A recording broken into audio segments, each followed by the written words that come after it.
Welcome to another episode of Chillin Out. We all here in the ice bar. As you can see, it's all nice and cool here as always. I know it's pretty hot for most of the U.S. out there, myself included. But anyway, that's a conversation for another time. Y'all didn't come here to hear me talk about the weather. Y'all know we talking JRPGs today. Yes, JRPGs are, of course, our favorite genre here. And who better to do that than the two hosts of Turnbased Tangents? Y'all give it up for the awesome duo of Miss Polymune and Mr. KJ, everybody. I just changed my background color to blue. Hey, you know what? Yes. Y'all I can do that. Come on! Hey, check it. Hey, we all got the icy blue theme going on here. Let's get it. Nice intro. Eugene's birthday hat, Zeus's beard. Hello, welcome to the ice lounge, ice bar, as I like to call it. So, I guess, Polly, do you want to go ahead and introduce yourself first? Tell them who Polymune is and all that good stuff. Sure. I'm Polymune. I am an RPG retro enthusiast streamer. I love playing retro and RPG games, and they kind of just mash together, so it's great. Yeah, I'm happy to be here. And I do run an RPG podcast with KJ, so I'm really excited for this because I enjoy Iceman, and I'm really excited to be on Iceman's stream today. So hi, everybody. Hi. Hello. Nah, I've always called you Polymune, but it's Polymune. Gotcha. It doesn't like I say Polymune, but I mean if you call me Polymune or call me Polly, I answer to all of it. Gotcha. Just don't call me late for dinner, as my mom would say. She probably got jokes, everybody. Polly got jokes. Let's get it. All right. Of course, Polly's one half the host of Turnbased Tangents, and now we can introduce the other half, Mr. KJ. How's it going, everybody? So I am KJ2294. I am also a retro RPG streamer. Pretty big into collecting games. I have like over 400 games of various different genres, mostly RPGs, but some fighting games, some sports games, like various different things. Yeah, like I said, on my channel, I almost exclusively play RPGs.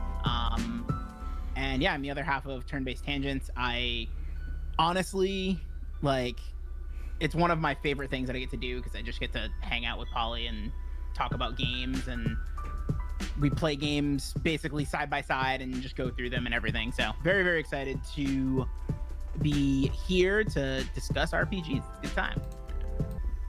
Let's get this out the way.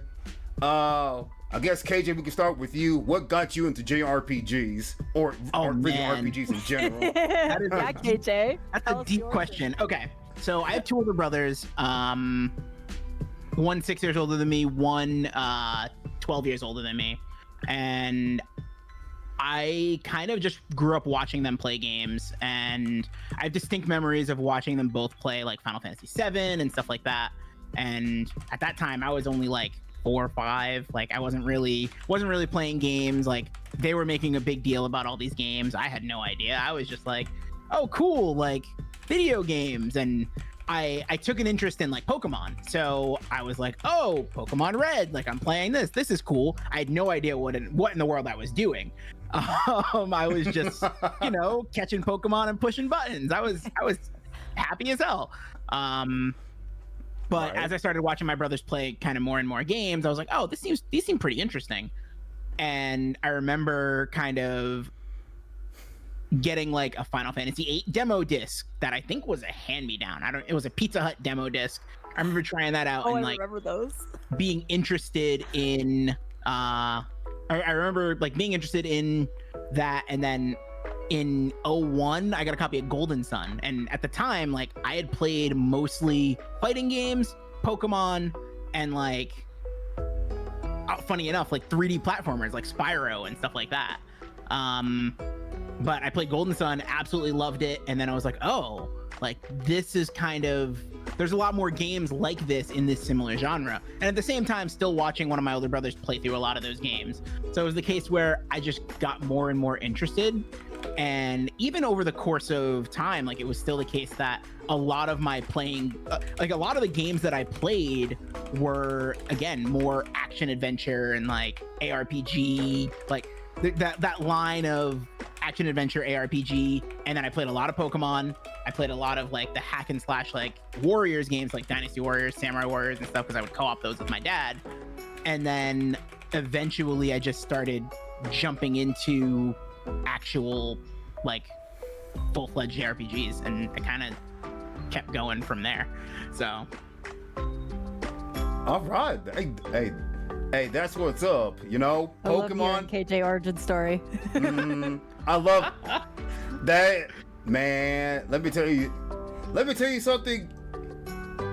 You know, KJ looks like someone that could be like a main character in the Pokemon series. He really does. Like, give him a fedora like my hat. Which, by the way, he used to wear. Yes, give him a fedora. yes. Give him a fedora and give him a Pokeball, and he looks like a Pokemon trainer, like an actual Pokemon trainer. Oh my goodness! Stop. I'm being for real. I love like, Beach's drawing of KJ as a Pokemon trainer, and he included I've like, seen the that. fedora and That's everything. his, I love that. And that's his profile picture too. If y'all haven't seen it, yo. So Polymune. So what got me into JRPGs was a kind of a combo effect between my brother, who was 5 years older than me, and my dad. So my dad was really intrigued with like video games and stuff. He had like an Atari and everything before I was born. And so when my brother was born, shortly after that, he got a Nintendo. And my brother really liked the Nintendo. And my dad and my brother would play the Nintendo together. So it was kind of like a little bonding moment. And then when I was born, my dad shortly after that got a Super Nintendo. So that we had two consoles in the house, just in case that, you know, if my brother didn't want to play with me, or if my dad wanted to play on his own or something like that. So we got a Super Nintendo, and I started playing like my very first game that I remember seeing is Mario 3 on the Nintendo. But the first one that I remember playing, like an actual game for on the consoles and not watching my dad on a computer game, was actually Super Mario World that came with the Super Nintendo.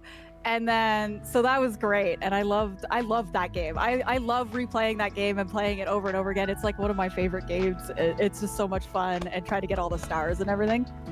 And so I started with that. And then my brother's elementary school friend had Final Fantasy 3, which was actually Final Fantasy 6 in the timeline, but in North America it was called 3 for the Super Nintendo. And my brother was like, hey, that looks kind of fun. Can I borrow that? And he borrowed it, and I watched him play like 10 minutes, and I was like, okay, when's my turn? When's my turn? I won't play. And I just kept bothering my brother so much that he's like, oh, fine. And he went and played the Nintendo and let me play the Super Nintendo game. And I was playing it for hours. My dad says one of his first memories of watching me getting really hooked on a game was Final Fantasy 3, aka 6. So I was like playing for hours, and my dad was like, come on, you have to go eat your supper. And I'm like, no, I need to get through this. And I was super into it. So my first experience with RPGs, I was very young. So Final Fantasy, I forget when it came out, but I was very, very young. So maybe like 4, 5, 6 years old is my first RPG was Final Fantasy 6, and I was like super into it. And then after that, we rented Chrono Trigger, and I ended up getting super into that, and then it became my favorite game of all time. And then we re-rented Super Mario RPG, And I was super into that. So I'm just like, all right, these are my first RPG games. And then from there, it's just like, this is the genre that I stick with. I still play platform games and all kinds of stuff, but RPGs always brings me back because I love the stories and I get really right into the characters and the gameplay and everything. And I love it. It's like reading a book, but you get to play it. Exactly. Pretty much. So Exactly. and it's great. And my dad would get super into it too. Like in PlayStation, my dad played Final Fantasy 8 alongside us, and he was really into 8, and he was like level 100 before the end of disc 1, kind of into 8. Oh man. He was like super into it, and like he played Final Fantasy 9 for a little bit. He got super into Final Fantasy 12, and then my dad started getting more into like action RPGs and stuff like Skyrim and things like that. Like that's his kind of genre now. But yeah, so it was so it was thanks to my dad and my brother that I was able to get RPGs into being able to play it early on. And then when a few years later, when the PlayStation came out, my dad bought the PlayStation for me. And then there's all the RPGs on PlayStation. So yeah, that's how I got into RPGs. Oh man. And when you said Super Mario World, I mean, I don't know if y'all noticed in the chat, but my reaction, as y'all know, for those that know, Super Mario World is my all-time favorite game. Like, so good. And when you said Super Mario World and it was like one of your all-time favorite, I was like, yo, Polly, we got 4 copies of it. 4 Yeah. Yo, I feel left out. Yeah. Wait, KJ, you haven't played Super Mario World at all?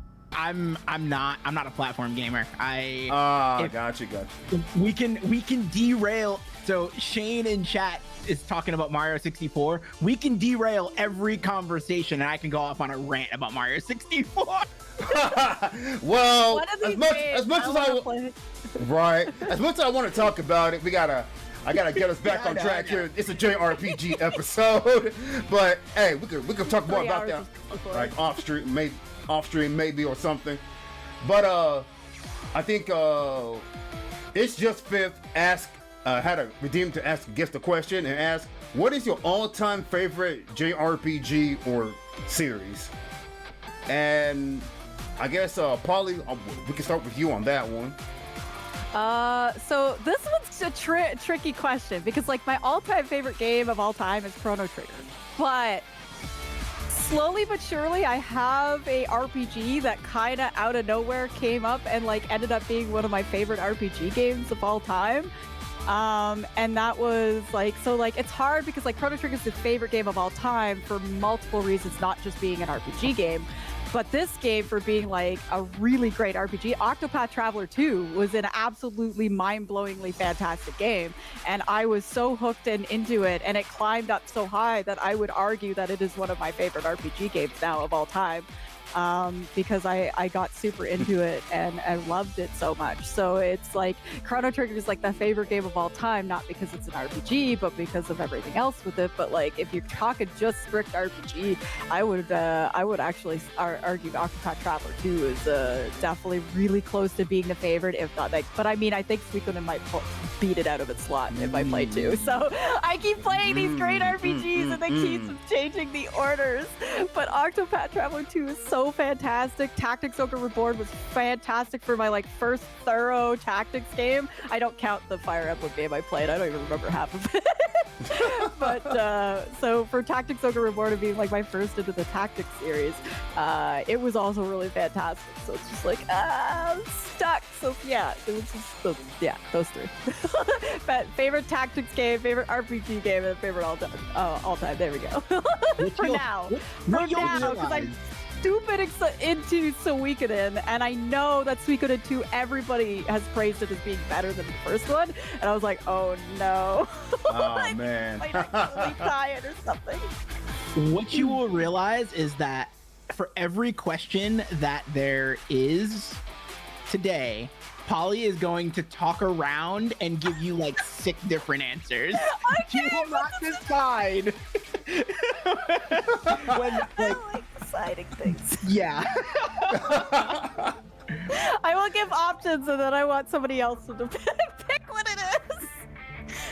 Me and decisions. Me and Paulie are the only ones who haven't played Sweet. Oh, how do you say it? Is it Suikoden?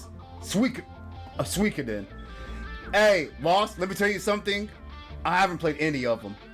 As a matter of fact, this is gonna come as a shock to probably Paulie and KJ, everyone in the chat. I actually never owned a PS1.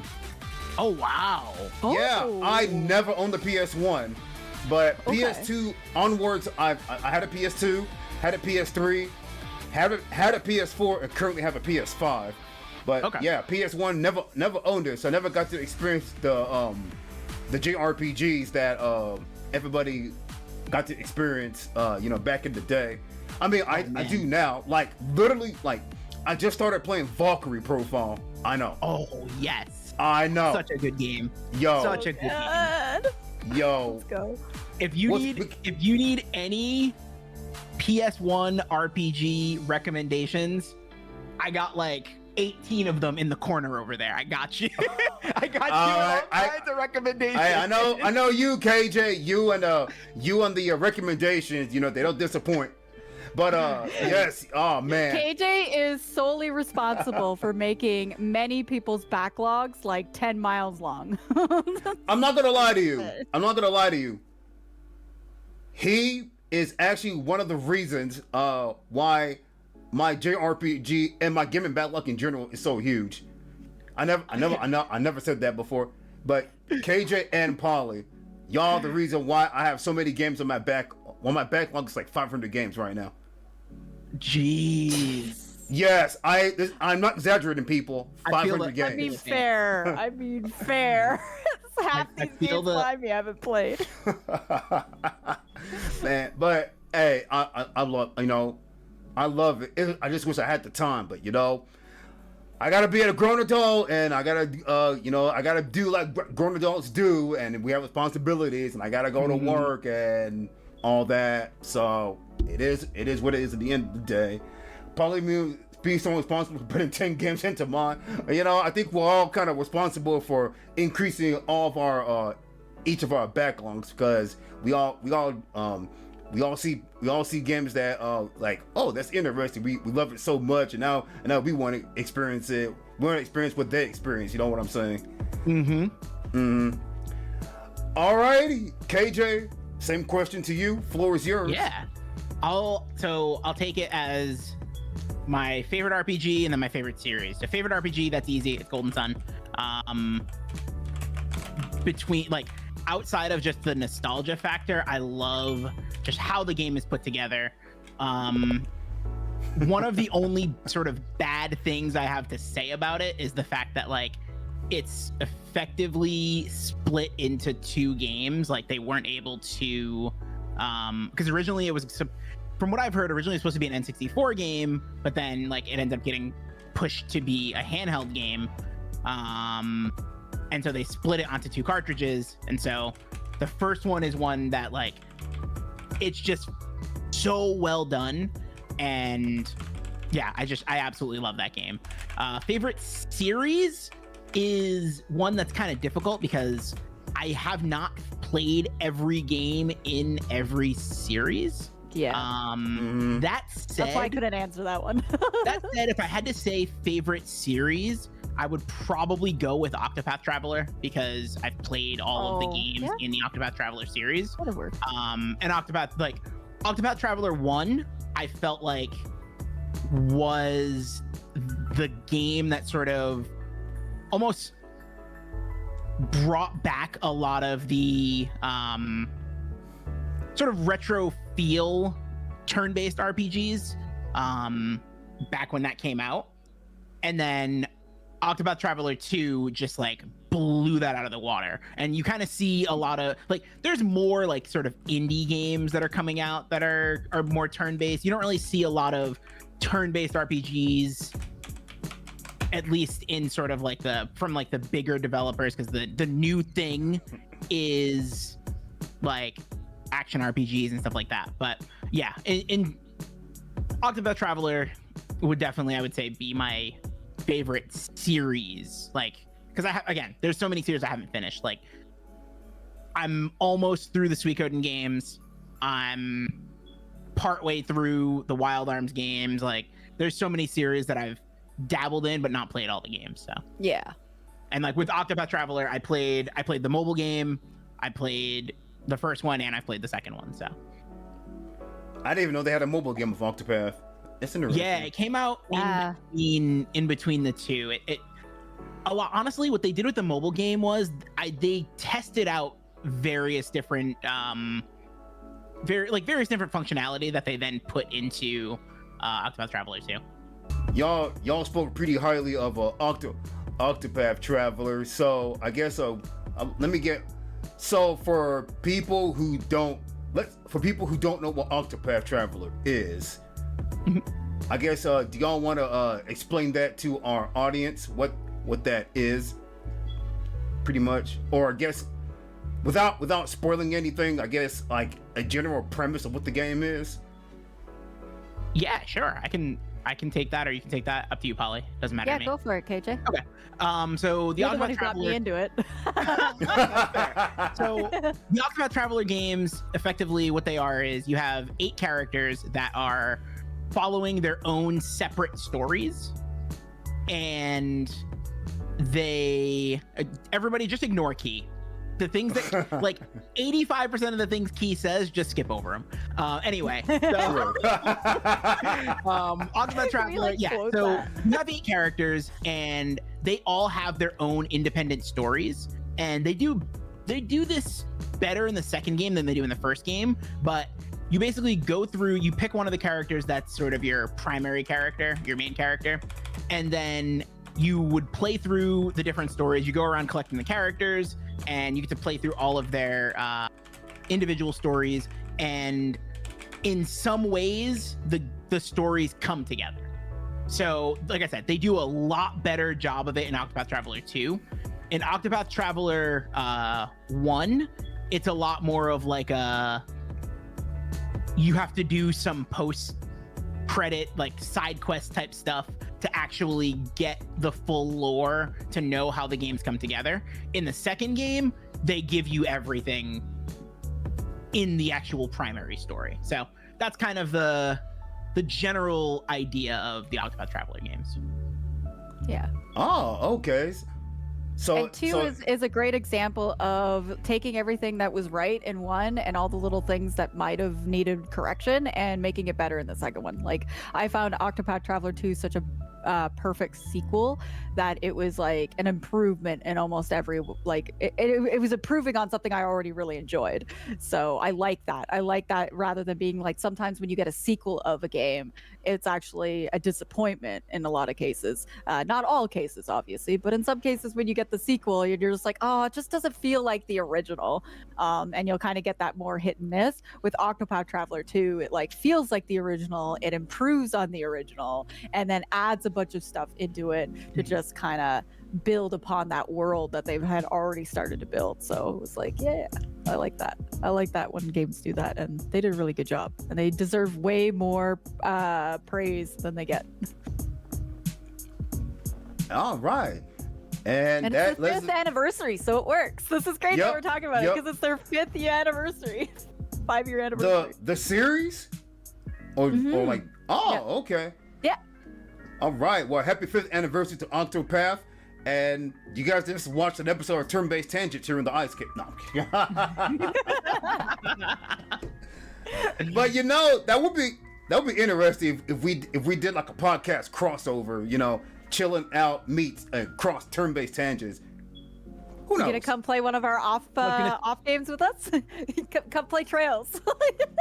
Oh, speaking of which, I know. Speaking of which, that was gonna be my next question. So, for those that don't know, here we go. I know P-Stone.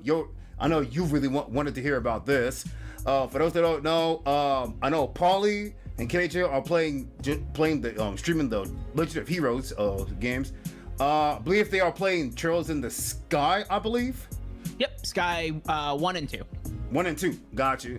I'm actually playing the first one off stream, but on stream I'm playing the Cold Steel series. I just started the second one not too long ago, and I gotta say that I had some JRPG friends who got me into the Cold Steel games. So, what do y'all before y'all streamed it? Have you guys like played the series, before?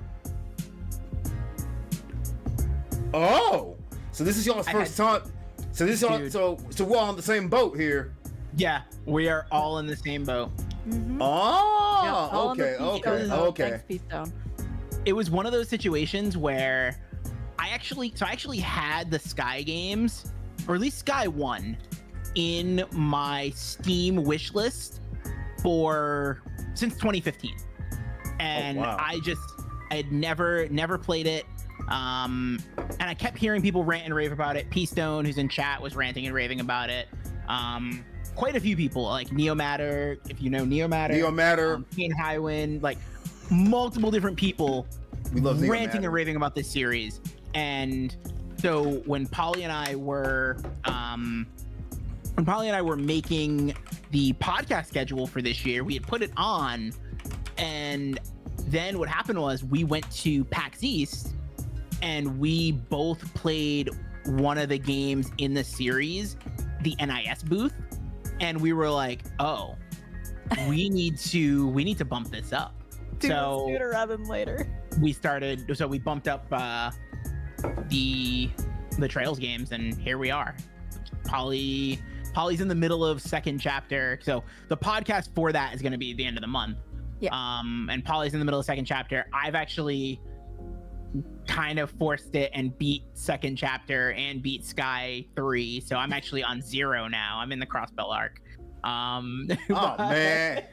Yeah. Oh man. I am so far behind. I'm still on chapter 1 of the first Sky game. Okay. And I've been stuck on that. I've been on that since April. I know. And so you started around the same time we did. Yeah. Because we started Sky 1 in April. Yeah. Mm-hmm. Oh, basically. Iceman's ahead and behind at the same time, pretty much. So, yeah, because on Cold Steel 2, I'm on Act 2 of the second game, and I finished the first Cold Steel in earlier this year. So yeah, pretty much. But so pretty much what got me into it was while I was streaming while I was streaming Persona 5 Royal back in the day. I had a couple of streamer friends who JRPG streamer friends who would talk nonstop about the Cold Steel, about the Trail series, and I'm like, this sounds interesting. So during one of my streams, I watched a little gameplay trailer of the first Cold Steel, and I was like, oh, so this is what it's like. So I decided, okay, you know what? On stream, bought it on Steam. Bought the first game on Steam. So right after, and then I started streaming it, and I'm like, I can see why people love this game. So I played I was like, okay, let me add this to my rotation. I streamed Cold Steel, the first one. About halfway into the game, so like I think if I remember correctly, when they're on their, I think, second or third field study, I'm not without spoiling anything, I get to a certain point in the game, and it's like, okay, I'm gonna buy the entire series. So literally, right after I ended that stream, where I got to that point, I literally, there was a Steam sale, and I bought the entire series. I bought Cold Steel 2, Cold Steel 3, Cold Steel 4, like all of it. And I was like, okay, I'm gonna make this a long-term project. I'm going to finish the entire Cold Steel series on stream. So then I bought that, and then the following week I bought and then someone had told me I had chosen the Sky, so I bought that and the second game. I heard like it's a third Sky game, but it's like kind of like filler-ish. say it's filler. That's so having beaten Sky 3, I think it's worth playing. I think it gives Sky 3, I feel like gives a lot of backstory and it fills in a lot of gaps. That's all I'll say.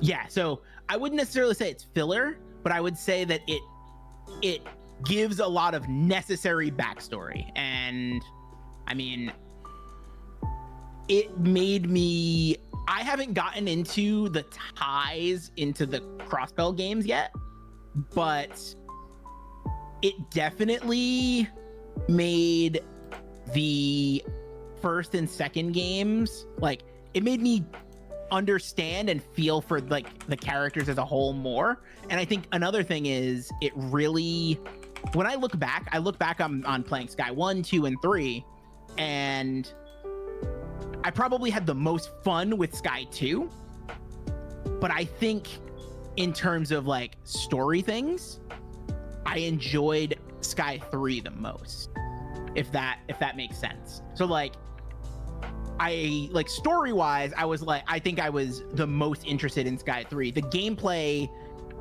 kind of left more to be desired, but yeah, I think in the sense of like the gameplay sort of like the gameplay loop, not exactly like the battle system or anything like that, but yeah, overall, I think you should play all 3 games. I really do.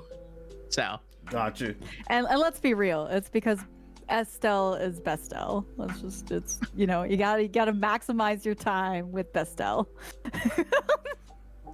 I could definitely see why. Estelle is I would say Estelle is best girl of the Sky, well, the best girl of the Sky series. I do have a best girl of the Cold Steel series, but because you guys haven't played it, I'm gonna kind of keep that spoiler free, keep that to myself. But those who see me stream it know who it is. But with all that said, from y'all's experience, what did you like about, without getting too much into spoiler territory, what did you like about the Sky series and what did you hate about it? I guess I don't want to say hate, but what would you say? Okay, let me rephrase that question.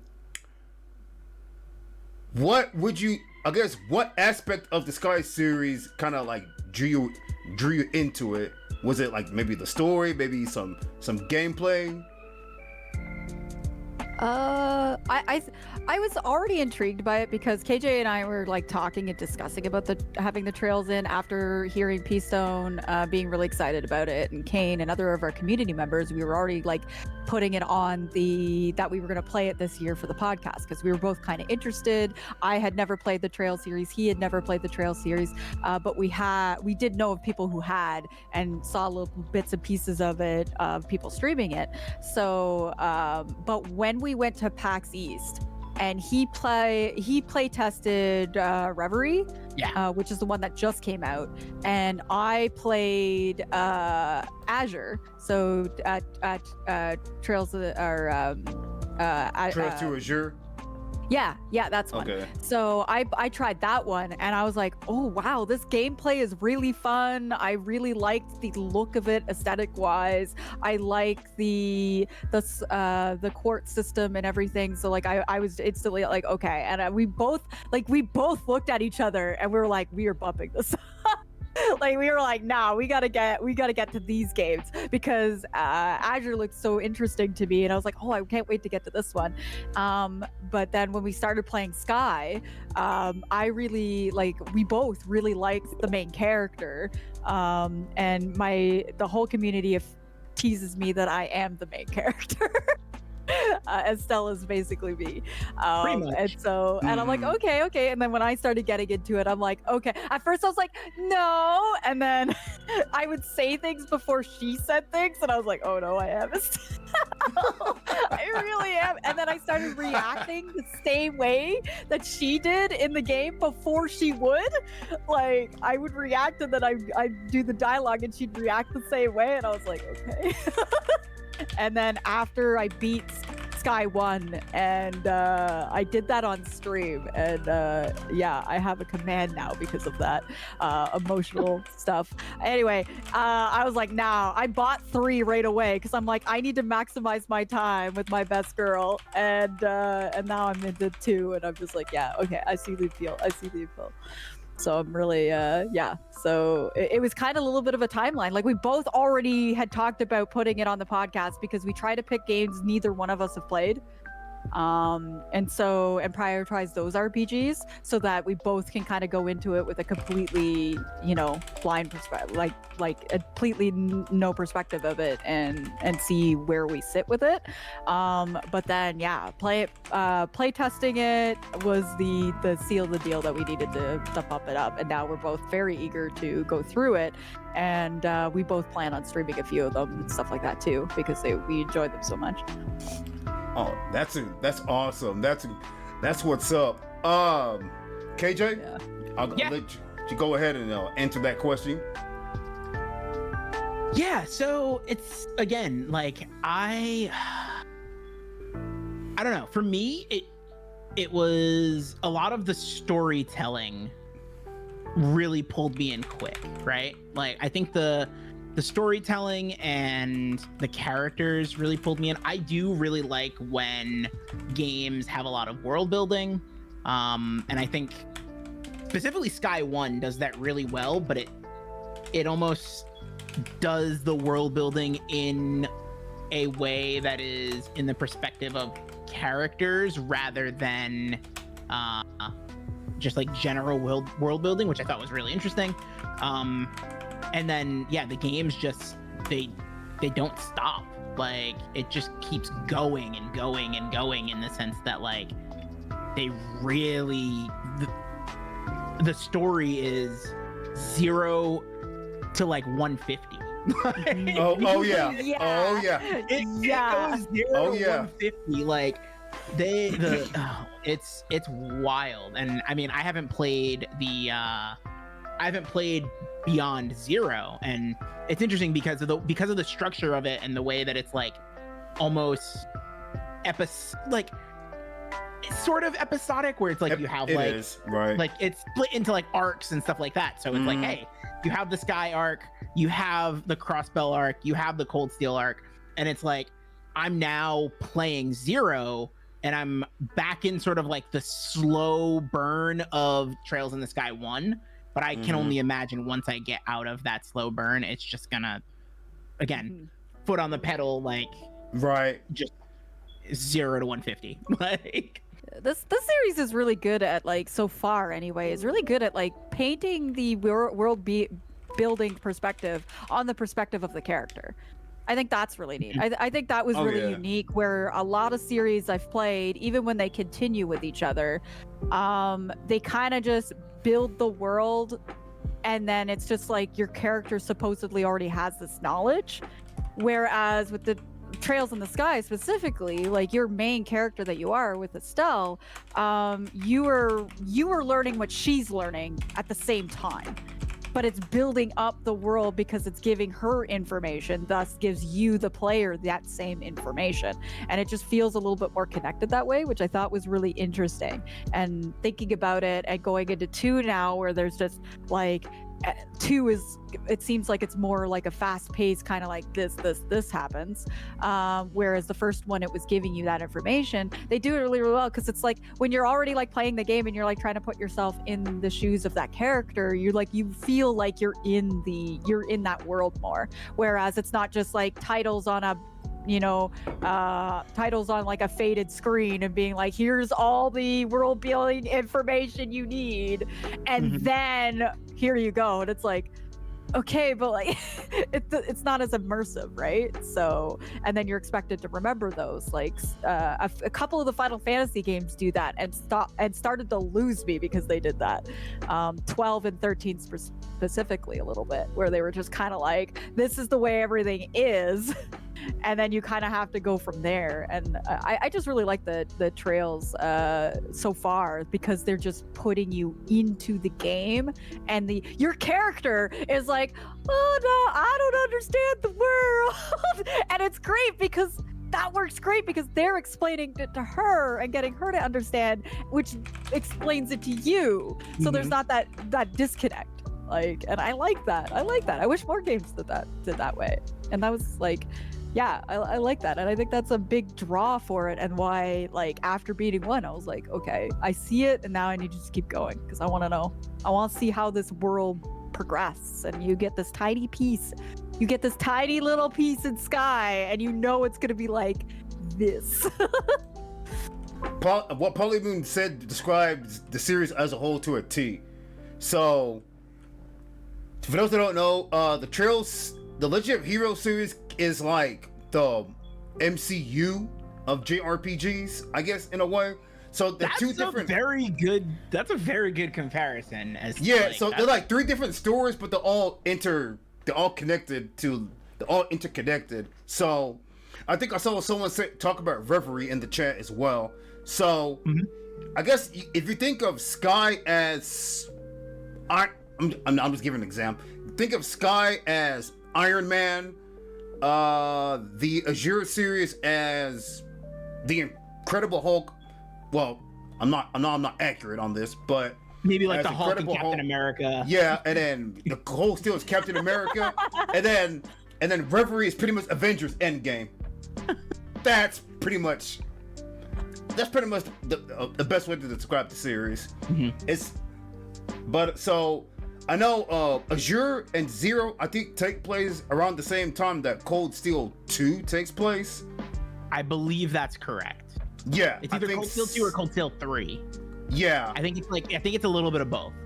Yeah, think of Sky as Phase 1, Azure Phase 2, Cold Steel Phase 3. Ah, okay. Zero and Azure take place during Cold Steel 1 and 2. Oh, okay. Okay.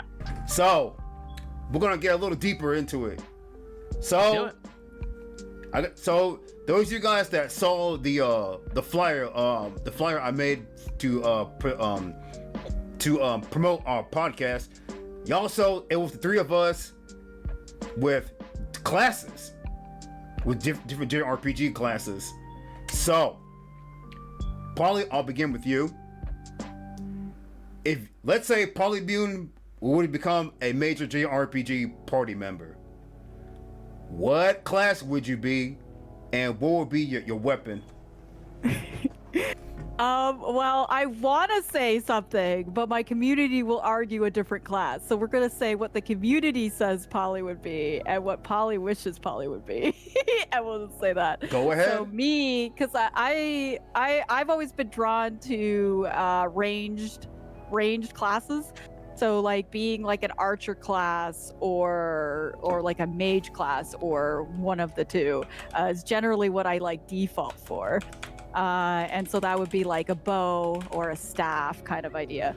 But my community and the way I play games is like bent on that I would be the like barbarian warrior class, going in headstrong and not thinking it through, just demolishing everything and killing everything.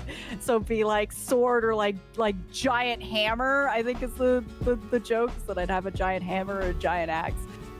So giant hammer, barbarian / warrior class, Polly smash, yeah.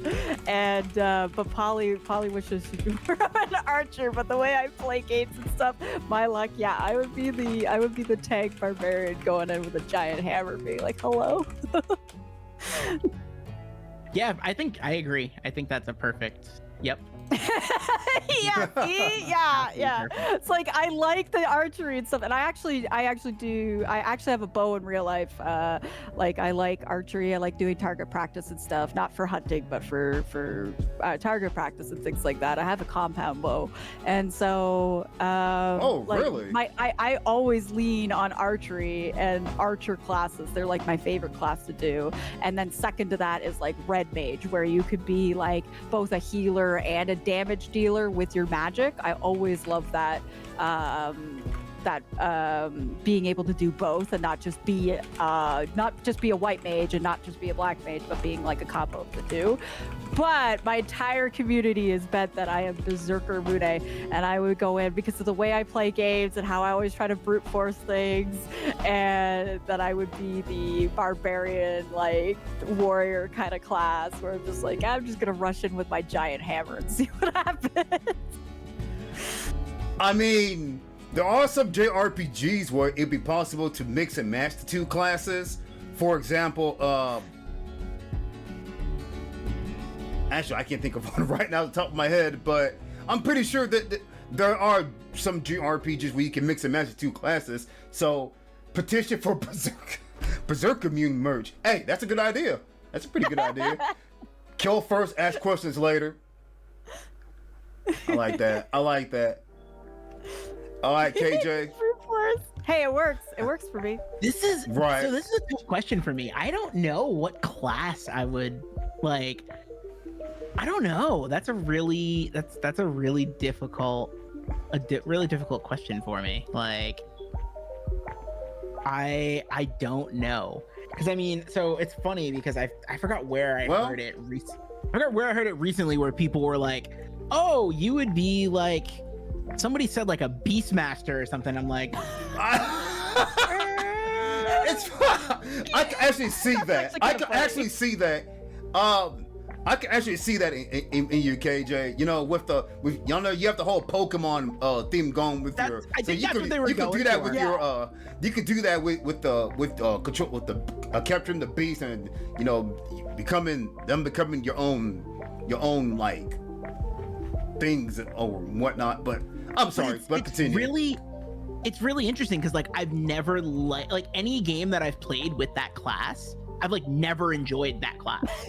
What? What I was thinking. I'm like, the funny thing, he plays Pokemon where he has the Pokemon and stuff, but like any RPG, he's never picked generally the Blue Mage or the Beastmaster kind of class or anything like that. Wow. But it's also interesting because like I like the idea of like Blue Mages, right? I really like the idea of Blue Mages and like this idea that you can like learn different things from like different enemies and stuff like I really think that is a cool sort of system, and honestly it depends on like how the game like actually does it, but I do think that would probably be like, I don't know, I love learning new things. I love sort of learning new things and then figuring out how to sort of use those things to my advantage. So yeah, I think Blue Mage would actually be a pretty interesting one. You get too excited about my Pokemon fusions. Maybe you should be an alchemist. Oh my goodness. Learning new things, making You do get super excited over the fusions. KJ, he will strike me as one of those. He could be if there was a scientist class, KJ would be perfect. He could be the one that would. He could be the one that would like gather two different beasts together and do like different kinds of fusions and stuff. Whether I could really see goodness. that. The Inventor class in Octopath Traveler 2. That's what you're gonna be. There you go. There you go. Oh yeah. Inventor class. There we go. Yeah. Polly's Okay. the one that's good at fusing things. Polly's the one that's good at fusing things. Yeah, but I give her the idea and then she makes the masterpiece. So like. So this would be similar to the what's this class in Bravery? There's a class in Bravery Default where Which one? Oh my goodness, yes. It's I forgot the name of it, but it's the one where they can make items out of other items, and they can freeze items together to make like new items and stuff like that. Y'all know what I'm talking about, right? But I forgot the name exactly of it. What you're talking about. I cannot think of the name of it right now. Oh my goodness. Oh, someone just salvo maker or salve maker. I know it's in the first one. Yes. And then the second one is the confectioner, the cook person. Yeah, anyway, in my head, I was thinking Octopath Traveler. I'm like, no, that's not apothecary. Like, that's not what we're looking for. Yes, it is the salve maker class. Yep, that's the exact one that's it. Speaking of, have y'all played Bravery Default? I have played the first one and I have played the second one. I have not played Bravely Second. Oh, That was going to be one of the ones we were going to save for the podcast. Yeah, I think we're gonna. Oh, okay. But I haven't played the think- first Bravely Default, so I want to play that before we get to that. But I have them, I just haven't played them yet. RPG backlog is like longer than I am tall. But yeah, it's tricky for me with classes and stuff like that for KJ, because I'm just like, what would best suit KJ? But like he's really good at like coming up with things, and like he's a really like talented engineer and stuff like that.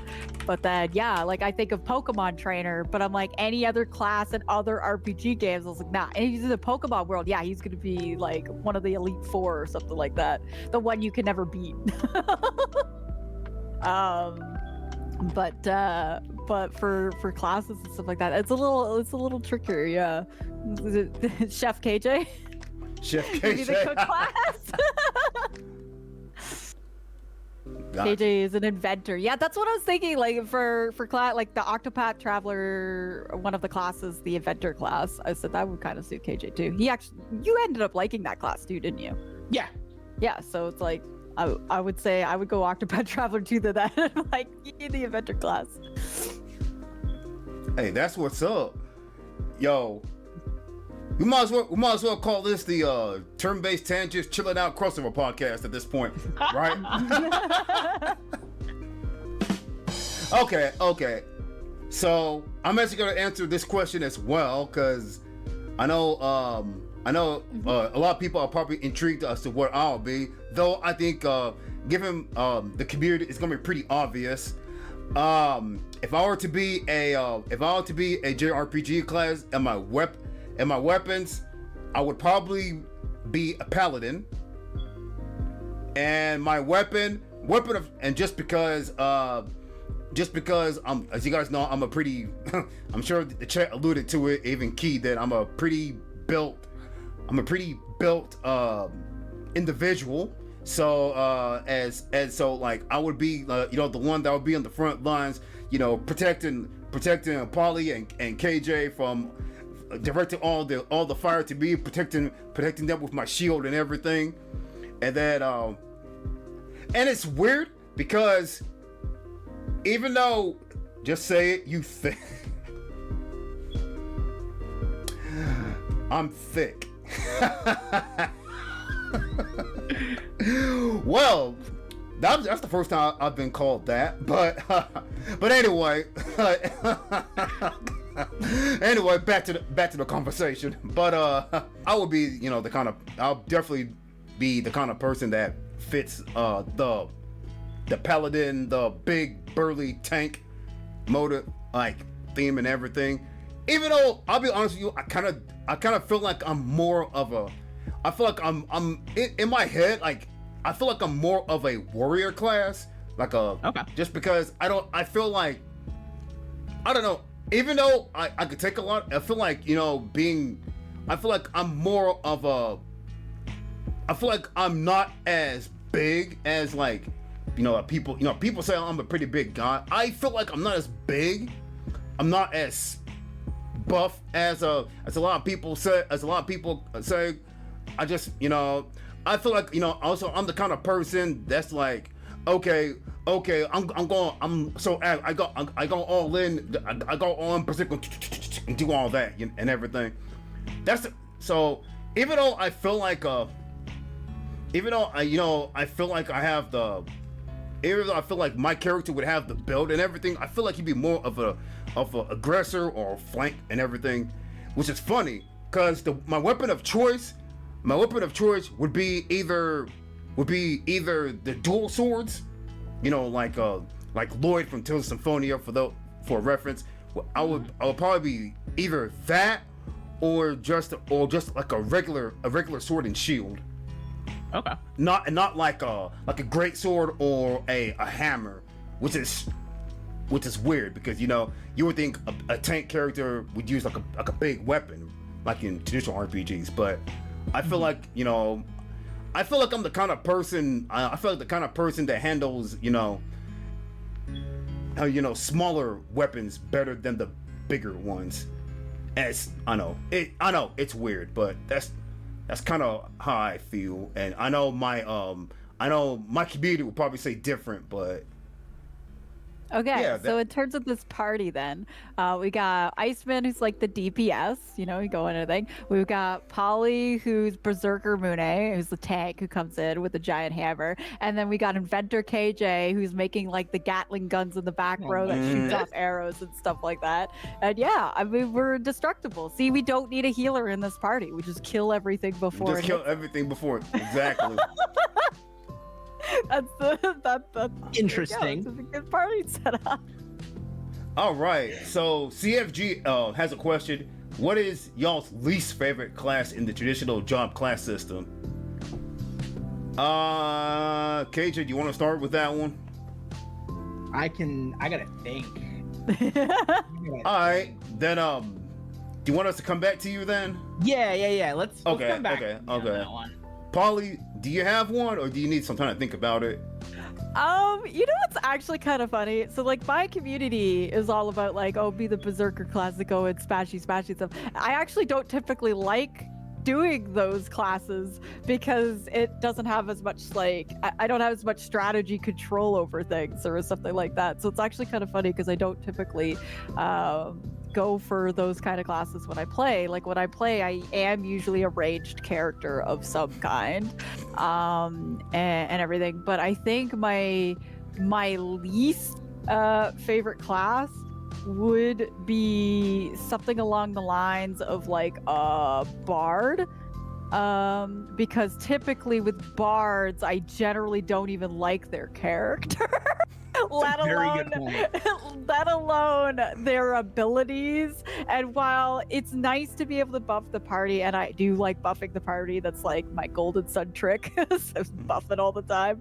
As only being able to have a character that can only do that, basically, and is generally typically cast as the annoying character or the more promiscuous character or things like that. I'm just like, I don't typically jive with the bard. The bard, both in like personalities where a lot of bards are, or their class in general. Like if I have a buff character, I want them to be able to do something else too. So it's like I want them to be able to buff and heal or buff and attack or something. Just being a buff class, I'm like, nah, not for me. Don't like them, don't like playing them, don't like them in the party. I there's so many other ones that I would prefer. So I think that would be my least favorite, or the ones that I don't like and or typically don't use in party. On the exception for Nina from Star Ocean 6, but again, she didn't only just buff the party, she also healed, she also could sabotage the enemy. Like she had something like that would be nice. But generally with bards, it's like you can buff and that's by singing in the back row. All right, cool. Yeah, bard is a good one. You sit there time to think, KJ? Yeah, I'm like, all right. I don't know. I feel like I use a lot of classes. Like for me, it's not necessarily the class that's going to deter me from using something. For me, it's usually the character. Usually for me, it's less the class and more do I vibe with the character. If I don't vibe with the character, the chances are they're not getting any play. Like that's my general rule of thumb. That's typically my thinking. That said, I will say that I don't usually use a lot of like the sort of like berserker like aggro characters. I think for me, I usually have like a more balanced party where it's like I don't necessarily need that one character that is like pulling a lot of attacks away from, like it's less that and more I just have like characters that for the most part have like higher defense and stuff like that, so they can still operate on their own. And like you said, more of like a warrior class where it's like they're gonna have more defense, but then they also will be able to have offensive output as well. Yeah, you like the balancing. Yeah, does it definitely. So, my least favorite class now, and the only reason I hate this class is because of a certain character in Bravely Default. My least favorite class is the singer.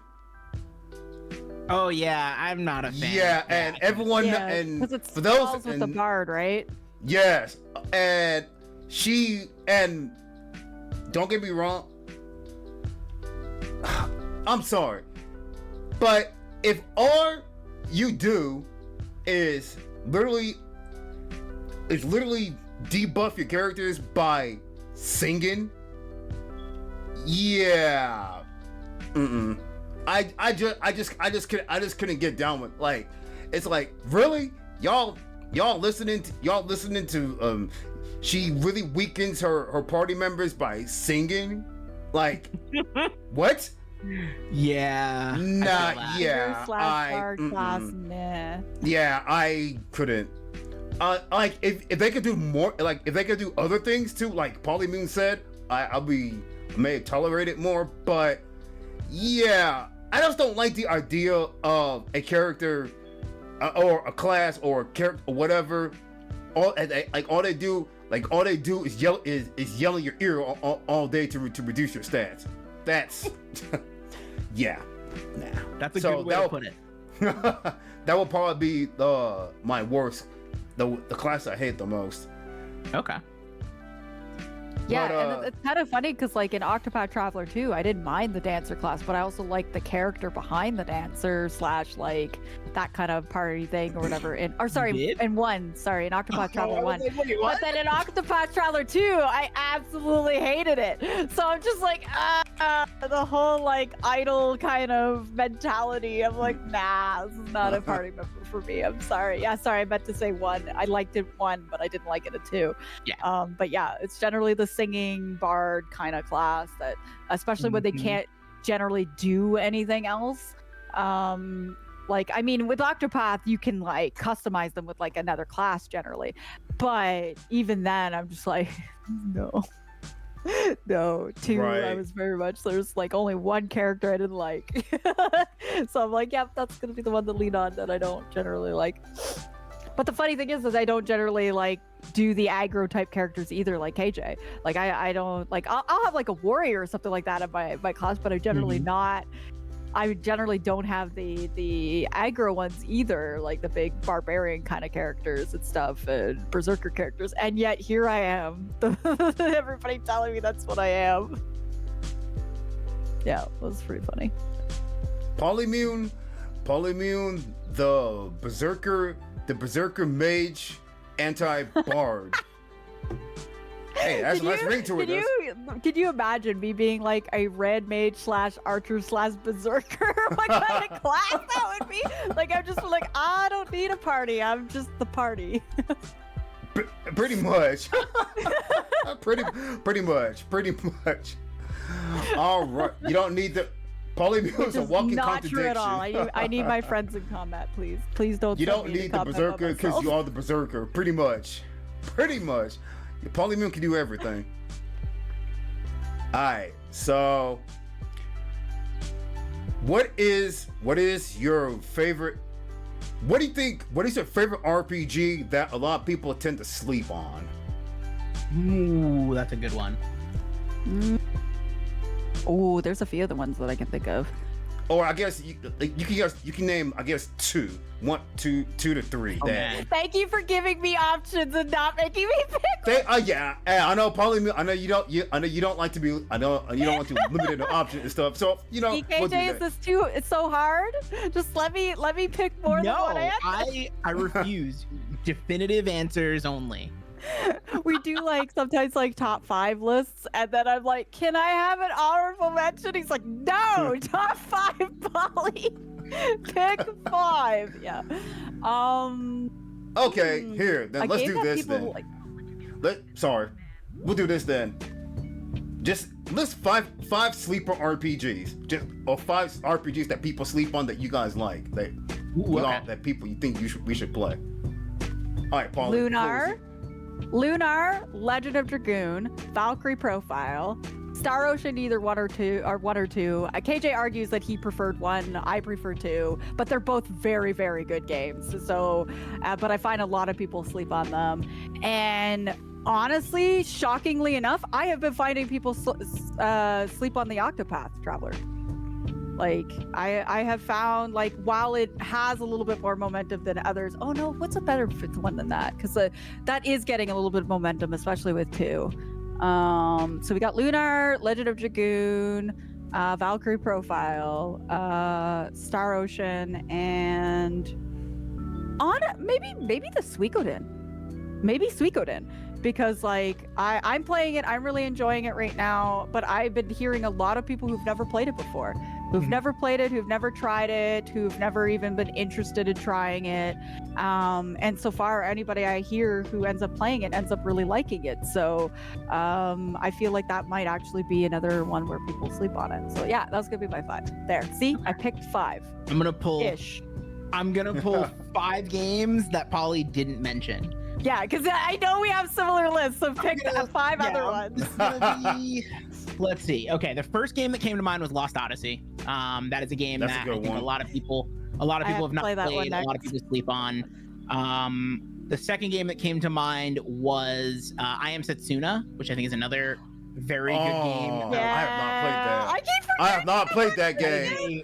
I've heard good things about it, but that is an absolutely fantastic nobody talks game. about it. Thank you for picking 5 that I didn't pick. I Am Setsuna is a great game.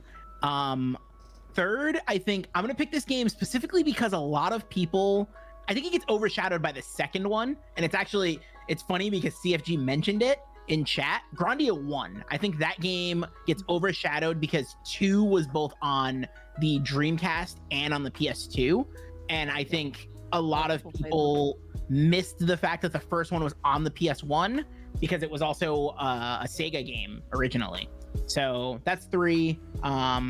Eternal Sonata is another one that I think a lot of people should play. That is a fantastic game. Very fantastic. And it just has a very unique combat system, right? Like there's a almost like a light dark system where if you're in the light you use certain moves, if you're in the dark you use certain moves. And I think it's okay, so You just read chat. I was like right there. It was on the tip of my tongue. But I'm gonna pivot. Rather than using the one that was in chat, I'm gonna say, and it's a game I have not finished yet, but Radiant Historia. So of the little bit of Radiant Historia that I played, I actually really enjoyed it, and I think it does the time travel mechanic better than something like Chrono Trigger. That's all I'm gonna say, which is, I know, very high praise. But Radiant Historia, I think, does time travel in a way that is super unique, and I actually enjoyed the little bit of it that I have played. I enjoyed more than the time traveling Chrono Trigger. And yes, I know that's a hot take. I did tell Polly and Iceman that I would be coming in with some heat. I did say that. That said, I am going to play Radiant Historia to its completion at some point in the near future, so I will give you an update as to whether or not I fully feel that way. So, the 5 games that people overlooked that I think people should play. I'm going to mention, CFG just mentioned it, Rogue Galaxy. Very, very, very underrated JRPG. Played it when it came out on the PS2, and it's a really good game. It has a very unique inventory system. And the combat it's real time, like kind of sort of real time, but it's hard for me to explain it. But Rogue Galaxy, definitely recommend you check that out. Very, very slept on. Another one would be another one that neither one has mentioned, Landstalker. Never heard of it. Okay, so it's a JRPG that came out on the Sega Genesis. So it's like, it's like, how do I explain it? It looks Legend of Zelda-ish, but it's like it's like Legend of Zelda-ish, but it's an isometric JRPG. You have to. It was a game. I don't know. Like a lot of people probably won't remember this, but it was a game that was on the Sega channel. I don't know if y'all remember. Y'all probably don't know about the Sega channel, which is, you know, if you had like what is now Spectrum, if you had their cable service, you could get like a Sega channel, and you know that would. It's kind of like what the Game Pass and PSN and the PS Plus thing is today, pretty much, but for Sega Genesis. And that game was on there frequently. So, and that was a JRPG that I didn't play too much of, just because I wasn't big into JRPGs at the time. But it was a game that I remember playing a lot, and I had a good time with it. And nobody really talks about it in retrospect, but I thought it was a pretty good game. So I would say that would be one. Another one I would say. It gives me like Secret of, like, I'm looking at it right now. It gives me like Secret of Mana / Legend of Zelda / like RPG vibes. Yeah, it looks really cool. Yeah. I don't think it ever came out in the U.S. I could be wrong on that, but I know it did come out in Japan. So, but I did recommend. All right, CFG, thank you. Yeah, it did not come out in the U.S.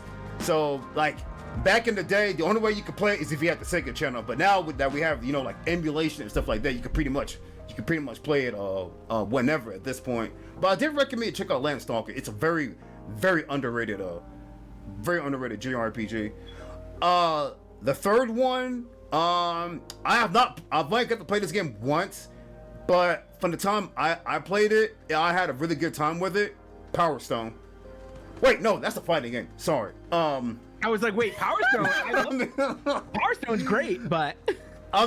no, sorry. We got Power Stone in chat right now. I'm thinking a different game. Skies of Arcadia is what I meant to say. Fantastic game. Yeah. Skies of Arcadia. I haven't played that one yet, but I want to. I only got to play it once, and then after that, I never got to play it again. But great game. I know a lot of people talk about it in chat and JRPG circles and everything. So that'll be number 3. My number 4 would probably be. I don't know if y'all heard of this game. It was on a 360. It was made designed by the same guy who does Dragon Ball Z. Blue Dragon. Yep. Oh, yep. Blue Dragon. I loaded Blue Dragon up recently, actually. Yes. Yeah, I haven't played that one yet, but I have it. Yeah, Blue Dragon. It's a JRPG. It came out on the 360 back in its heyday and everything. It was made from. The characters look like, you know, the Dragon Ball characters, because Akira Toriyama drew the characters and everything and all that. And for the time I played it, I had a really good time with their combat system and everything. So, but I definitely recommend you guys. Hopefully they bring that to Game Pass or something one of these days, so people can experience how good of a game and the story of Blue Dragon is. So that'll be number 4. And then for my 5th one would probably be. Yeah, it's hard. It's hard. Yeah, so it's like I went first, and then KJ picked 5 that I didn't say, and then because I'm trying to say ones that neither one of y'all have said, but I can't think of any more. I don't have a 5th one. I really don't. Oh, that works. I mean, we got 14 games in there that people need to go and check out now. I need to go back and finish Blue Dragon. I have a save file that's like 7 hours in, and I'm just too stubborn to restart. So I'm just gonna like watch somebody play through, and then to where I'm at, and then I'll go from there. I don't want to restart the game. You're like, no, I want to start from where I am, but I don't remember what's going on. What's going on, right? You know what? I'm the same way with the Tales of Berseria. Okay, that was gonna be my 5th one. Tales of Berseria. That was gonna be there we go. That was gonna be my 5th one, which, give me 1 second here.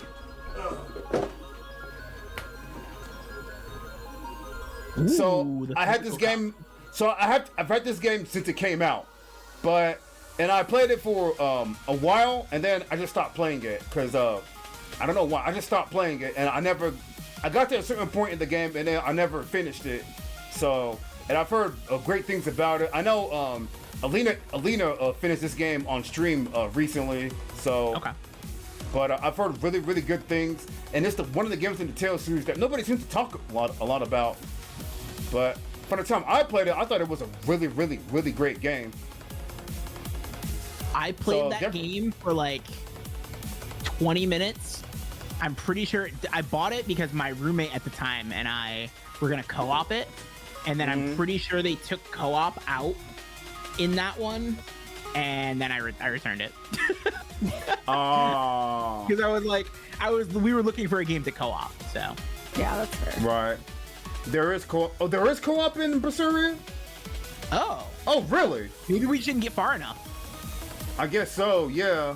Yeah, I was gonna say most of the like more like PS2 era and on Tales of games have co-op where you each control a character.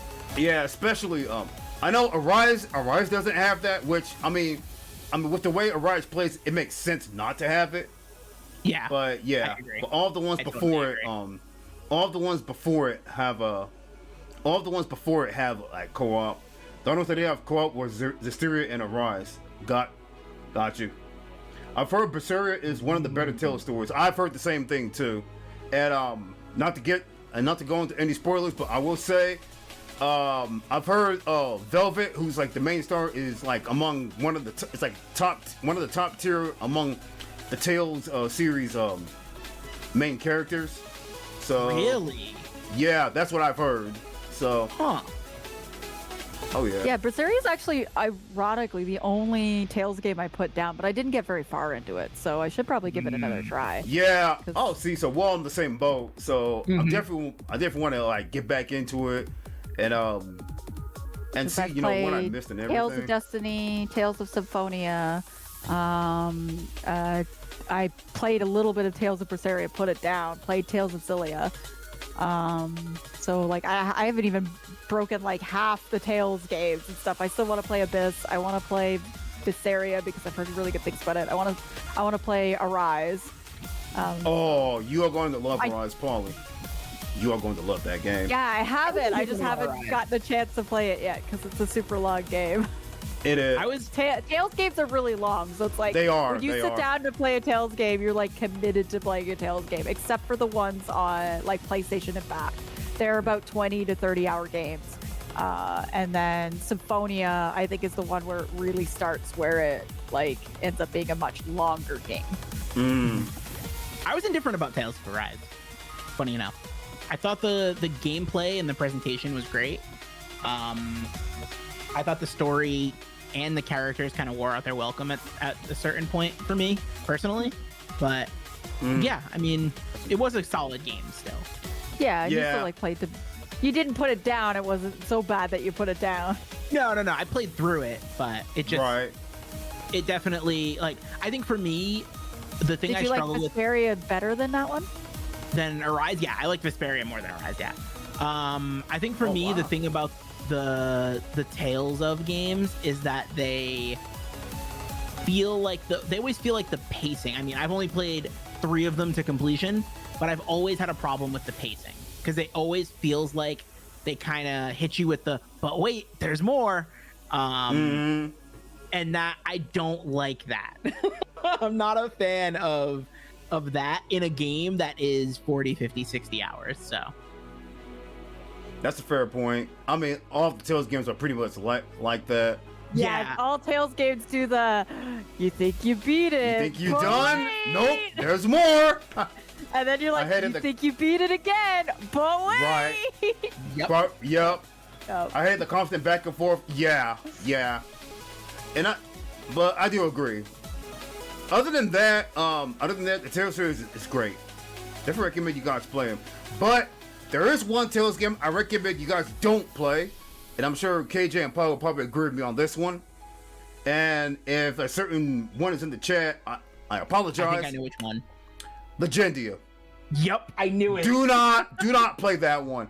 That game, I played that game for 30 seconds and then I threw it in the trash. Oh no. That's how much I hated it. It was so bad. I hated it more than Tales of Symphonia Dawn of the New World. And Really? Oh, that- really? and it was that bad. Oof. I I've seen it a few was times so come up with things, and I'm like, not really interested in this game. I've heard Legendia Yeah. is bad. it's horrible. It is by far probably the worst Tales game I've played, second to none. Even I would rather play Dawn of the New World than that. That's how bad it is. Because the Tales of Symphonia 2 was bad. Was horrible. It was, I've heard mixed things. Was I've heard that a lot. horrible. it was. It's not as good as Symphonia, and if you play it, like if you do the mistake that I did and you play Symphonia and then you play the second one, it's a very drastic drop. But I've heard people who have played the first game, gave it some time, and then played the second game weren't as critical on it. So I think if you play with a gap and you don't do it like Sky or something like that, where you're playing it back to back, might be a better experience of it. Because I played it back to back, and it was just, I was comparing it too much to the first game. And it's one of my examples of where you have a sequel and it's worse than the first one. Okay. Whereas like Octopath was the other way around, right? So, but I think if you play Tales of Symphonia and then you go and do some other stuff and then you play the sequel, you might have a better chance of like not immediately being like and comparing the whole time. Okay. Right. Have I played this Dia Final Fantasy? I have not, Neo Virgil. As a matter of fact, I actually just started playing Final Fantasy last year. I know, as crazy as that sounds. The only way to get Legendia is $5 and they give you a $10 rebate. They pay you That is $5 to facts. take the game. I like that. I like that. Yep. That's facts. That's facts. Alrighty, guys. Man, this is the longest podcast I've done ever. Actually, we are over an hour and a half into it. Me and Cage are like, Nah. This is usually like anywhere from, well, honestly, realistically, this is about a third of what happens, because we'll stream the podcast for like 3.5 hours, and then we'll talk for another hour. Oh, jeez. Yeah, we end it, we raid out, and we keep talking. Yeah, that's pretty much what happens. Oh, jeez. That's why That's- I've missed that we haven't had a podcast in a little bit, because I'm just like, I Right. missed that. Look, don't play Final Fantasy Dia NT, but only play the first one. First one and 012 plus if on PSP. Mm-hmm. Ah, The okay. PSP one, that's the one I have. Yeah, That's the one. I have gotcha. 012 as well. Ah, I think that's gotcha. I think that's the one that I have and that I really liked. The first one's on the PSP. Ah, gotcha. Well, I think now it is the time of the show where we flip the script. I become the guest. They become the host. And I have the power. yes. So you guys get to ask me a question. I don't know if y'all came up with one together or each of y'all have an individual question. So, but first of all, oh no, Paulie with power. I'm sure it's not gonna be that bad. You know what I'm saying? But did y'all come up with a question together, or do y'all each have an individual question for me? We did not coordinate, so We did not coordinate. We not coordinate. Gotcha. I've been gone to my dad's for a few days, so All right. Not very active. All right, But- gotcha. So I did think of a question though. Did you think of one, KJ? I have an idea. So you go ahead. You Go want ahead, me to, want Paulie. me to go first, just so I don't say that. Okay. All right. I got a question for you, and both of you could answer this, or we can all answer this. Is like, if you were to pick a RPG universe to live in, like a world to live in, like any of the ones, which world would you live in and why? ooh, that's a great one. Yes. And I'm going to say this, like, I include, like, I don't know why people are like, Pokemon is an RPG. I just look at them and I'm like, Pokemon's an RPG, shut up. So that is also included. I feel like that's the cop-out answer, though. I'm not gonna go with that because that's the cop-out. Me. That either. is the common one, yeah. Try to pick another one, because I think the last time I've ever heard this answered by you, KJ, was you said Pokemon. But, But yeah, if you were to you were, and anybody in chat, you guys could pick as well. You can answer this question as well. If you were to pick an RPG universe to exist in, which one would you pick and why? The irony of this is I didn't even think about myself answering this question, so now I have to think about it.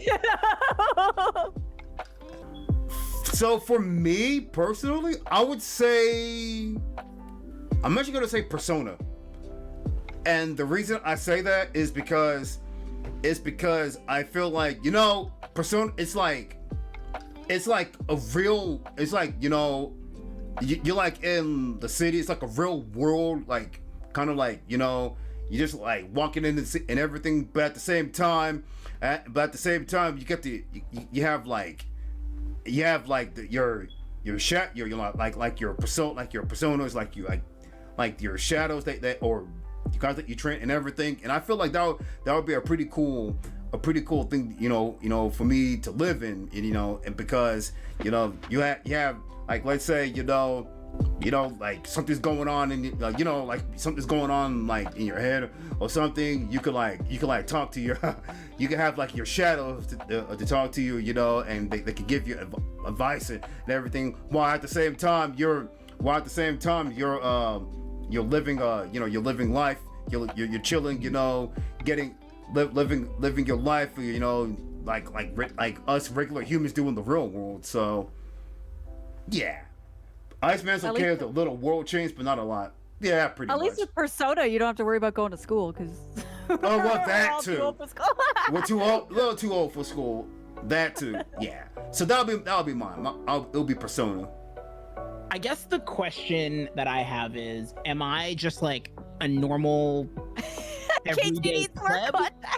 Am I a normal everyday pleb in this, or do I like? No, see, in my opinion, it's like any of these worlds, if you're just like a normal NPC in it, I mean, like, it's kind of like, okay, this is kind of a boring like universe kind of thing. No, if you were to exist in this world, you would be somebody like, maybe even if you weren't the main character, you would be like having abilities similar to that, or then I'm totally picking Xenogears. I get to pilot a fucking mech.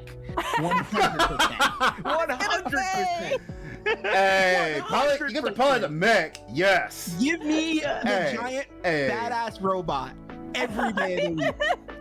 Every day of the week. The funny thing is I was gonna say the same thing. Every day. Oh my goodness. To be different, I'll be different from KJ, because I was like, giant mech. I'm like, hell, I'm in the Xenogears universe. Like, I want one of those giant mechs.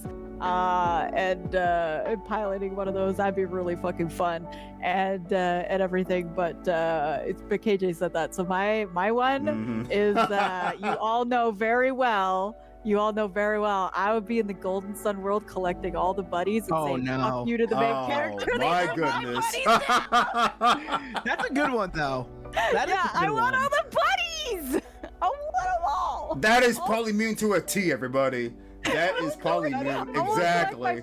I wouldn't even use them to summon anything. No. I just want to have my horde of buddies with my magical powers, and that's I'll be in the Golden Sun world and going around collecting all the buddies, and then there's Isaac behind me being like, "Hey, kill him back!" No, they're mine now. Alrighty, KJ. All right, KJ, your question now. Your question. Okay. So my question is, I guess, more of it's super open-ended, right? So my question is, I guess it's not that open-ended. Of all of the, we'll say, series, franchises, etc., that are out there that don't have a JRPG, what would you like to see be turned into one?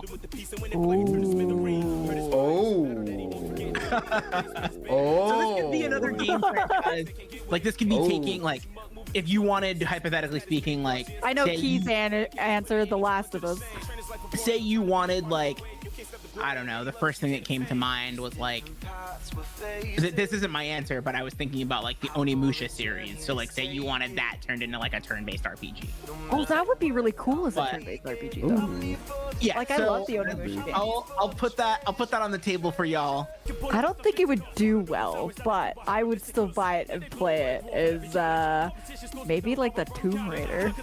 Tomb Raider would be really fucking funny as an RPG game. But then I'm like, I love it for its puzzle solving, so it still would need like a lot of like the puzzle solving mechanics But of you can it. have Right. games, you can have RPGs with puzzles. That's not a problem. Yeah, that's what I mean. It would still have like, it would still hold some of the platforming components of it so that you can still have the puzzle solving thing. Mhm. But having the combat be like turn-based RPG, that would actually be kind of fun. And because I like a lot of the things. Oh, Devil May Cry. Devil May Cry would be a really fun like turn-based RPG game. I like so many characters in the Devil May Cry series, and it'd be so funny if they just had this where like you could get like the 2 different versions of Dante Mm. and everything. Ooh, Devil May Cry would That'd be fun. interesting. Yeah, I think I'm gonna go with the. I think I'm gonna go with the Devil May Cry. I think Devil May Cry as a turn-based RPG. I think the world has it set up in a way that it could be possible, and having like the multiple characters and everything, I think would work as like a party, having like a party of characters, because they have more like because Tomb Raider, I mean, it's largely just Lara Croft by herself anyway, so you wouldn't get a whole like party scenario necessarily. Because I mean, there's characters that kind of come and go, but with Devil May Cry, there's more characters that could be like a party, like you put into a party, because there's even just different lead main characters, even just depending on the game you play. So I think I would go with Devil May Cry. I think that'd be really fun. I don't know if it'd do well, but I'd play it. Ha. I don't blame you, Paul. I don't blame. That's a good one. For me, I had 2 in mind, but if I had to pick one, I would probably say Resident Evil, because I mean, similar to Devil May Cry. I mean, there are some puzzles you would have to.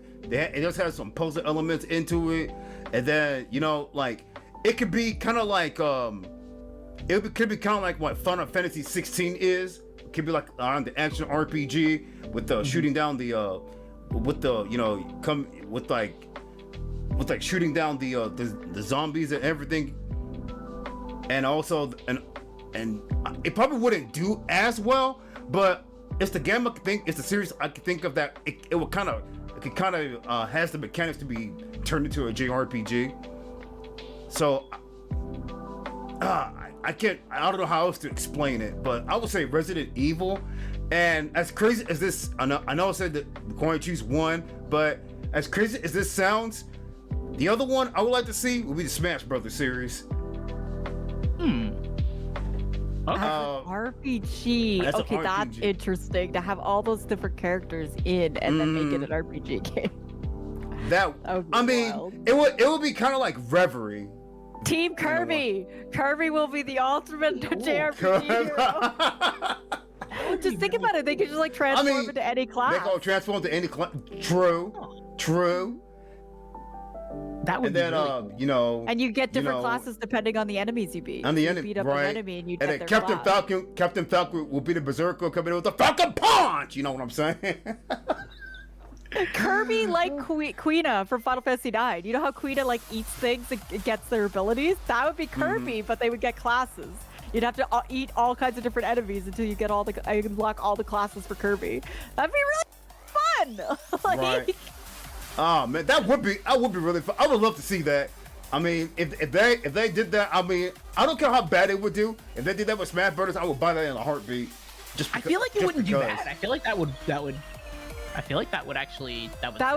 Yeah, because like As long as that's it had- basically Suiko did, but with Nintendo characters. As long as it had a cohesive Basically. story, I think it would sell. Yep. I think agree. so too. I think it'd Definitely. be. I mean, we got like Kingdom Hearts essentially did that. Like Yeah, bringing in right. the Final Fantasy, Disney characters and everything, kind of mushing it together, and it was wildly successful. Like I could see a Smash Brothers RPG game doing well as long as they had a really good story to explain why all those characters were being brought together. I think it'd be really great, and a lot of them would have some really really fun abilities. Like I would, like Kirby would have like a really cool like class eating like sort of kind of thing, and like there'd be so many of them that you could do, and maybe even like Link could switch between 2 different like modes where he's like ranged or melee. Melee, right? Yeah, I think that would do really well if they did a good enough story. I'd play it. I'd be all over that. Oh, definitely. Sakurai, if you're watching this, make it happen. Anyway. Well, we'll clip this and send it to him. And send it, Here's to your new idea. Nintendo. Right? Yo, here's a new idea. Make it happen, right? You don't All want right. to do any more Smash Brothers games. Just make this happen. Just make it an RPG, right? All right. So we have a question from Lost. He says, I have kind of a good one, or they, rather. Sorry, if you're he, she, I apologize in advance. If given the chance to live in an RPG world, one with magic, what would be your preferred type of magic? For example, fire magic, lightning, water, etc. Fire. No, I'm kidding. My whole community expects me to say fire. No. No, it would be like water ice. Water ice ability. So Dang. sometimes it's water in the RPG, sometimes ice, whichever one it would be. One of those. Polymune took my idea. That's what I was gonna pick. And not Earth is definitely mine. I stole ice like the entire thing. I mean, you kind of stole. Okay, you can have ice. I'll do water. There we go. We're I different. stole his brand on that one. No, I will do water. It's fine. It's fine. You can have the ice. Oh. I'll have the water, and you have the. Alrighty. That was a fun question. I didn't even Ice think. Greater Mune. Oh. Oh my goodness. Cold as ice, Okay, Polly Crown, listen. It was a giant cheese grater for ice, okay? That's what it looked like. You all know what I meant. You can't even deny. Oh, dear. So on my stream, when I was playing Golden Sun, I summoned a summon that looks like one of like those snow cone makers, but my brain just broke and I couldn't think of snow cone maker or like ice machine or anything like that. And I was like, oh, it's like a cheese grater, but for ice. And yeah. That's when Polly can't think of a word, she uses other words to explain the word she can't think of. It happens a lot. Oh dear. Oh, and saying things like tough tomatoes, and then my entire chat go, "What the fuck?" And that's why we Which love is a you, saying, by the way. It is a saying. It is apparently a southern state saying. I don't know how that ended up in my vocabulary, but being Canadian, but And that's why we love you, Polly. That's why we love you. Wow. Well, guys, man, this has been an entertaining episode of Chillin' Out. Yo, once again, y'all show some mad love to KJ and Polly, everybody, for being such incredible guests, and y'all got to hear each of us nerd out on JRPGs. We have 2 more episodes of the podcast coming up. Both are going to be in August, and they are going to be my last ones of the year until our hiatus, until our 4-month hiatus, and then we will be the podcast. I'm going to officially announce my podcast is going to be back for a 3rd season in 2024. Let's get it. Let's go. Yes. Go follow YouTube. Go do it. I just did it. I did Yo. Yeah, so we are back. So podcast will be back for season 3 in January 2024. And there's gonna be a lot of new things to expect from it. So y'all be on the lookout for that. Thank you guys for tuning in. I love all of you guys. Stay icy, my friends, and I will see you guys tomorrow. Much love, everybody. Boy.